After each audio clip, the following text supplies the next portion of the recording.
Cat and Mouse in Partnership by the Grimm's Brothers. A cat had made the acquaintance of a mouse, and had said so much to her about the great love and friendship that he felt for her, that at last the mouse agreed that they should live and keep house together.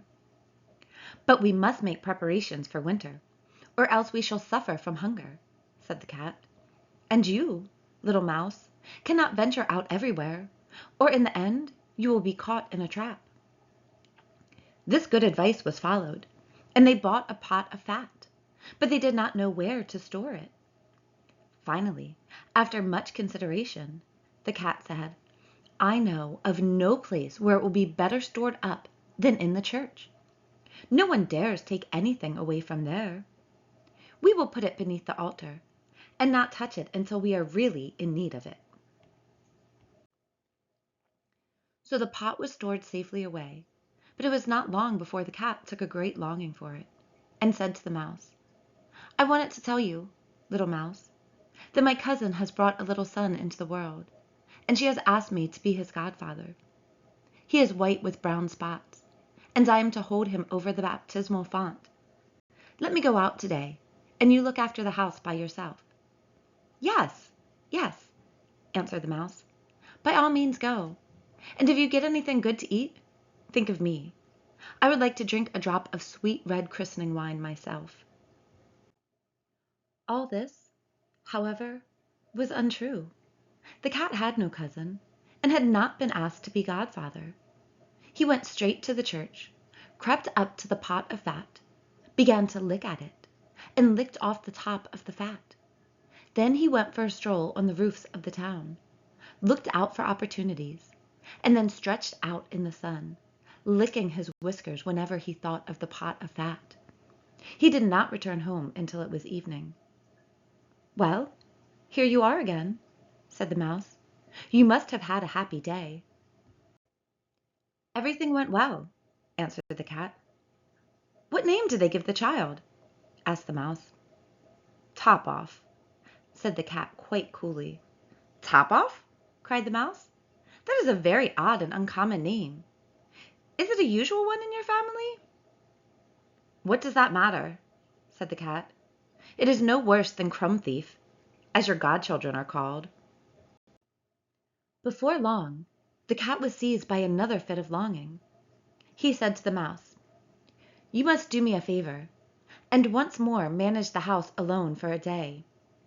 I have been asked again to be godfather, and since the child has a white ring around its neck, I cannot refuse."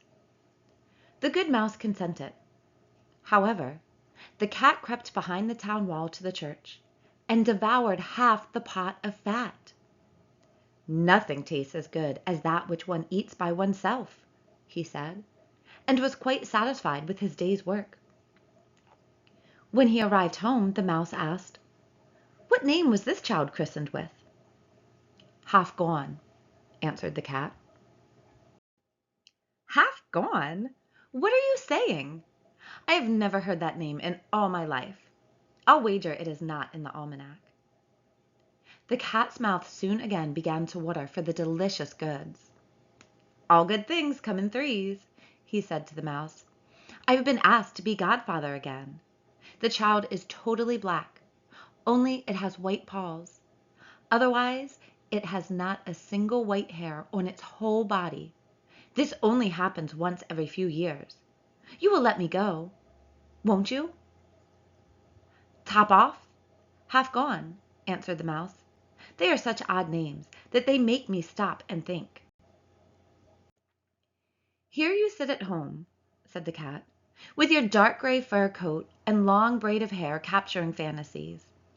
That is because you do not go out in the daytime." During the cat's absence, the mouse cleaned the house and put it in order, but the greedy cat devoured all the rest of the fat. "One has peace only after everything is eaten up," he said to himself, well filled and fat. He did not return home until nighttime. The mouse immediately asked what name had been given to the third child. "You will not like it either," said the cat. "His name is All Gone." "All gone!" cried the mouse.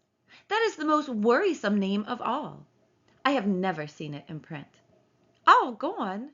What can that mean?" Then she shook her head, curled herself up, and lay down to sleep.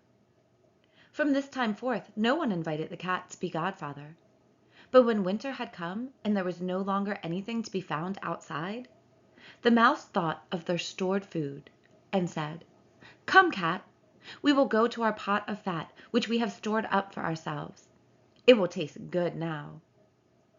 "Yes," answered the cat, "you will enjoy it as much as you would enjoy sticking that dainty tongue of yours out of the window." They set out on their way, but when they arrived, the pot of fat, to be sure, was still in its place, but it was empty. "Alas!" said the mouse, "now I see what has happened. Now it comes to light. You are a true friend. You ate everything when you were serving as a godfather. First top off, then half done, then—" "Be quiet!" cried the cat. "One more word, and I will eat you too." All gone was already on the poor mouse's lips. She had scarcely spoken it before the cat sprang on her, seized her, and swallowed her down. You see, that is the way of the world.